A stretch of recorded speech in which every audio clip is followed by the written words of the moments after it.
बोध कथा। जरूरतमंद की मदद। अफ्रीका में एक छोटा सा देश है बासुतोलैंड। यहाँ का अधिकांश क्षेत्र घने जंगलों से घिरा हुआ है। इन्हीं जंगलों के बीच कावू गांव में बिसाऊ नामक युवक रहता था। वह जंगल में शिकार करके ही अपना गुजारा करता था। एक दिन बिसाऊ जंगल में शिकार करने गया। शिकार की तलाश में वह काफी दूर निकल गया। इस बीच दोपहर हो गई। बिसाऊ बुरी तरह थक गया था। भूख प्यास से बेहाल होकर वह जंगल के अंदर बढ़ता गया। चलते चलते वह सांसे नामक शहर में पहुंच गया। वहां उसे एक हवेली दिखाई दी। क्या बात है? साहब, प्यास से दम निकला जा रहा है, पानी पिलाकर रहम कीजिए। पर गोरे साहब को दया नहीं आई। उन्होंने उसे अपमानित कर बाहर निकाल दिया। बिसाऊ किसी तरह गिरते पड़ते अपने घर पहुंचा। कई महीने बाद की बात है। एक दिन वही गोरे साहब जंगल में शिकार खेलने गए, पर उस दिन उन्हें कोई शिकार नहीं मिला।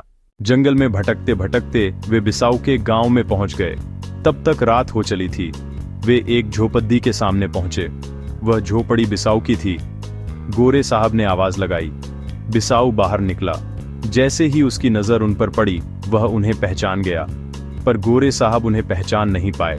उन्होंने बिसाऊ से रात भर के लिए आश्रय मांगा।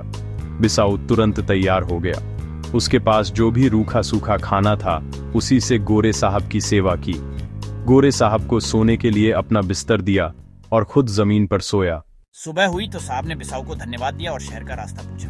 बिसाऊ ने कहा, चलिए मैं आपको छोड़ आता हूँ। साहब की हवेली के पास पहुंचकर बिसाऊ ने वापस जाने की इजाजत मांगी। गोरे साहब ने कहा, तुमने मेरा इतना आदर सत्कार किया, अब मुझे भी तुम्हारे लिए कुछ करने दो। चलो चलकर मेरे साथ नाश्ता करो।